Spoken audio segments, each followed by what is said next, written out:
Hello friends, स्वागत है आपका इस चैनल पर। तो आज हम पढ़ने वाले हैं 12th क्लास का इंग्लिश, और इंग्लिश में ये चैप्टर नंबर 3 है। Now the leaves are falling fast. ये आपका इसके लेखक है W.H. Auden जी, और इससे हम पढ़ने वाले हैं समरी। जो आपका समरी जो होता है एग्जाम में आपको 10 नंबर का पूछा आता है, और हम चैप्टर बाय चैप्टर आपको पढ़ाते हुए चल रहे हैं। इसका प्लेलिस्ट का लिंक होगा डिस्क्रिप्शन में, मिल जाएगा, जाकर के इसे देख सकते हैं। और आपका प्रोज हम खत्म कर दिए हुए हैं, और ये पोएट्री का चैप्टर नंबर 3 है। तो चलिए इसको समझना स्टार्ट करते हैं। और ऐसे स्टूडेंट जिनको इंग्लिश समझ में नहीं आती है, फिर कोई फिक्र मत करिए, हिंदी में भी लिखे हुए हैं, और हिंदी और इंग्लिश साथ ही साथ आपको बताते हुए चलेंगे। तो चलिए समझते हैं कि उससे पहले एक बार वीडियो को शेयर कर देंगे और लाइक भी कर लेंगे, और न्यू स्टूडेंट जो होंगे वो चैनल को सब्सक्राइब करके व्हाट्सएप ग्रुप ज्वाइन कर लेंगे। व्हाट्सएप ग्रुप का लिंक डिस्क्रिप्शन में दिया हुआ है। तो चलिए इसको समझते हैं कि now the leaves are falling fast is a poem written by W.H. Auden। यानी नाउ द लीव्स आर एक फॉलिंग फास्ट जो का ये पोएम है, जिसको W.H. Auden जी के द्वारा लिखा गया है। एक बात तो क्लियर है कि ये W.H. Auden जी के द्वारा लिखा गया है।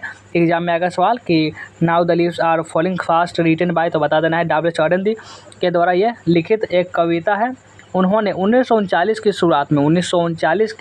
शुरुआत में इंग्लैंड छोड़ दिया और हमेशा के लिए संयुक्त राज्य अमेरिका में बस गए। यानी कि वो 1939 की शुरुआत में क्या कहते हैं, इंग्लैंड को छोड़ दिए थे, यानी इंग्लैंड से लेफ्ट हो गए थे। He left England as early as 1939 to settle permanently in the United State. यानी कि और इंग्लैंड को छोड़ दिए थे और हमेशा के लिए संयुक्त राज्य अमेरिका में बस गए थे। यहाँ तक लिख देना है। उसके बाद आगे कैसे लिखना है, तो चलिए उसको हम बताते हैं कि आपको आगे क्या करना है। तो आगे ऐसे लिखना है कि In this poem, the poet has tried to tell us about human life।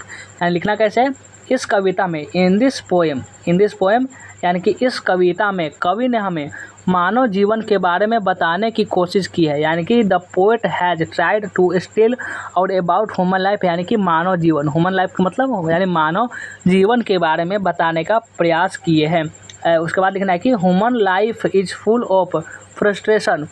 Every people has some aim in his life which he wants to fulfill, but only few get success and the rest just aspire for। उसके बाद क्या लिखना है, उसके बाद लिखना है मानव जीवन निराशा से भरा हुआ है। मानव जीवन जो है वह निराशाओं से भरा हुआ है। प्रत्येक व्यक्ति का अपने जीवन पर कोई ना कोई लक्ष्य होता है। जो भी अपना जो व्यक्ति होते हैं उसके जीवन पर कोई ना कोई लक्ष्य होता है जिसे वह पूरा करना चाहता है। यानी आपको कुछ होंगे, कोई बनना चाहते होंगे, कोई लक्ष्य का जिसको पूरा करना होगा, लेकिन कुछ को ही सफलता मिलती है। यानी सबको तो ऐसा बात नहीं है कि सबको सफलता मिल जाती है। कुछ लोग ऐसे होते हैं जो अपने कामयाब जो आप करना चाहते हैं वो हो जाएंगे, या फिर नहीं करेंगे तो नहीं भी होंगे, और बाकी की ख्वाहिश ही रह जाती है। अगर हमको ये करना है, ख्वाहिश ही रह जाएगी। इसी प्रकार से तो आगे कैसे लिखना है, चलिए आगे बढ़ते हैं। ऐसे प्रकार से लिखना है ताकि आपको 5 मार्क्स मिले। यानी कि आपको थोड़ा नहीं लिखना है, आपको लगभग ये एक पेज में तो कम से कम लिखना होगा। जितना आपको लाइन में बोला जाता है उतना तो आपको लिख देना है। और आगे है कि the poet has tried to tell us while giving an example for a plant. यानी कि उसके बाद है कि कवि ने, यानी कि द पोएट यानी कि कवि ने पौधे का उदाहरण देते हुए, यानी try to tell us while to giving an example for a plant, यानी कि उदाहरण देते हुए एक पौधे का, किसका उदाहरण दे रहे थे, वह कवि जो है पौधे का उदाहरण देते हुए हमें बताने की कोशिश की है। क्या बताने की कोशिश की है कि पतझड़ के मौसम में पौधों की पत्तियां बहुत तेज़ी से गिरती है। यानी बहुत तेज़ी से गिरती है, हल्का के थोड़े ना गिरेगी, एकदम बहुत तेज़ी से गिरती है, और पौधा नग्न दिखने लगता है। यानी कि ऐसा समझ लीजिएगा, पेड़ पर अगर पत्ता लगेगा तो आप जैसे खुद सोच सकते हैं कि वह पेड़ जो है कैसा लगेगा उसको पत्ता अगर नहीं होगा तो। और मानव जीवन की भी यही स्थिति है। जो हमारी जो ह्यूमन लाइफ है, मानव जीवन की भी यही स्थिति है। यानी कि जो पेड़ के जैसे, यानी जो बूढ़े लोग होते हैं वो मरते जा रहे होते हैं, और नया जो जनरेशन है वो आपका समझ सकते हैं कितना कमज़ोर है इसे। तो आइए आगे कैसे लिखना है तो वो समझिए।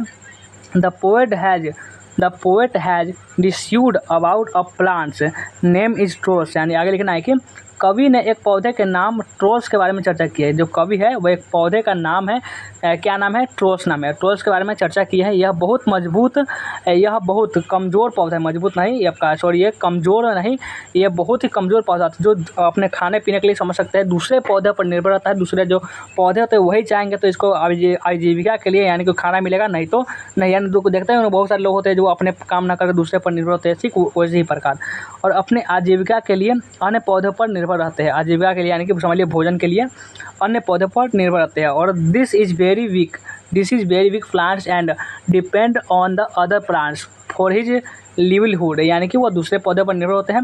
As in the autumn season the leaves of the plants full and because of this ट्रोस डाई।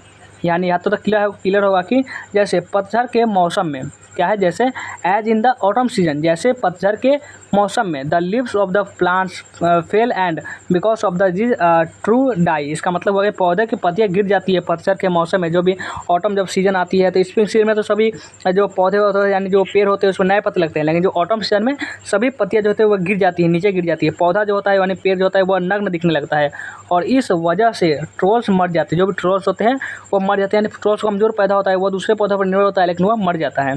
और आगे कैसा लिखना है, आगे चलिए बताते हैं आपको कि आगे कैसे लिखना होगा। आगे लिखना होगा कि ये आपका this is the same when he death batch us from real life all of desire remains claim. इसका हिंदी हुआ कि यह वही होता है, यानी this is the same when the death, यानी यह वही होता है जब मृत्यु हमें वास्तविक जीवन से अलग कर देती है, यानी जो हमारे वास्तविक जीवन होते हैं अपने शरीर से अपने प्राण को अलग कर देती है और हमारी सभी इच्छाएं जो होती है वह शांत रह जाती है। यानी कि बहुत सारे इच्छा को यह करना होता है वो करना होता है, लेकिन मृत्यु के बाद क्या होता है सभी इच्छाएं शांत हो जाती हैं। उसके बाद क्या है, उसके बाद है कि it's rarely a fine poem by W.H. Auden in which he has brightly tolls about the harass reality death. And उसके बाद क्या लिखना है कि यह W.H. देखिए आपको यहाँ पर हिंदी नहीं लिखना होगा, आपको सिर्फ लिखना है आपको इंग्लिश में हिंदी। एग्जाम में से आपका इंग्लिश लिखना होगा, हिंदी तो आपको नहीं लिखेंगे, हिंदी लिखेंगे तो पूरा मार्क्स आपको कट जाएगा। कि हम तो आपको समझाने के लिए दिए हुए तक आप अच्छे से समझे हुए होंगे तो आप अच्छे से लिख सकते हैं। तो चलिए हम इसको समझते हैं इंग्लिश में ही कि it's really a fine poem by W.H. Auden in which he has brightly tolls about the harass reality death and also advised us to be like a mountain who quenches the thirst of travels in their last distance। यानी इसकी हिंदी क्या हुआ किया, W.H. Auden द्वारा लिखित वास्तव में एक अच्छी कविता, यानी कि वो W.H. Auden के द्वारा लिखी गई एक बहुत ही अच्छी फेमस या बोल सकते थे बहुत ही अच्छी कविता है, जिसमें उन्होंने कठोर वास्तविक, जिसमें क्या है उन्होंने आपका रियलिटी आप हैरस रियलिटी डेथ यानी कठोर वास्तविक मृत्यु के बारे में शानदार ढंग से बात की, यानी डेथ के बारे में मृत्यु के बारे में शानदार तरीके से बहुत ही अच्छे तरीके से बात की है अपने W.H. Auden जी। और हमें पतझड़ की तरह रहने की भी सलाह दी है, यानी पतझड़ के मौसम यानी जब समय आएगा तो हमारे भी समझ लीजिए कि हम पेड़ के जैसे हमारे पत्ती गिर जाएंगे, समझ लीजिए समझ के चलिए। और जो अपने अंतिम संकट में यात्रियों की प्यास बुझाता है, यानी जो अपन नदी के बारे में बात करते हैं, जो आपका जो नदी होता है जो झरना बह रहा होता है उसके बाद जो भी यात्री उस झरने से गुजर रहे होते हैं उनको भी प्यास बुझाने का काम कौन करता है, ये नदियाँ करती हैं। और अब आगे आइए देखिए, आपका ये इतना लिख दीजिएगा ना, आपको जो 5 नंबर होगा 5 नंबर वो आप फिक्स ही आपको मिल जाएगा, 5 नंबर आपको मिल जाएगा और आप अच्छे तरीके से समझ लें मस्त हो जाएंगे। आपको जितना चाहिए इस प्रकार से लिखिएगा। देखिए लास्ट में लिखना जरूरी है, यानी कि आपका इस प्रकार से लिखना है, ऐसा नहीं है कि आप 2-3 लाइन लिख देंगे तो आपको 2 ही नंबर देके काट देगा, यानी आपको पूरा लिखना होगा। अगर आपसे बोला है 250 शब्द में तो कोशिश करना है कि यार 250 शब्द में लिख ले, या फिर 200 शब्द में रहेगा तो भी कोई बात नहीं है। तो आप उम्मीद है पूरे अच्छे तरीके से समझ चुके होंगे। आज का एक छोटा सा क्लास कैसा लगा कमेंट में जरूर बताइए। वीडियो को लास्ट एंड तक करते हैं, मिलते हैं फिर किसी नेक्स्ट वीडियो में।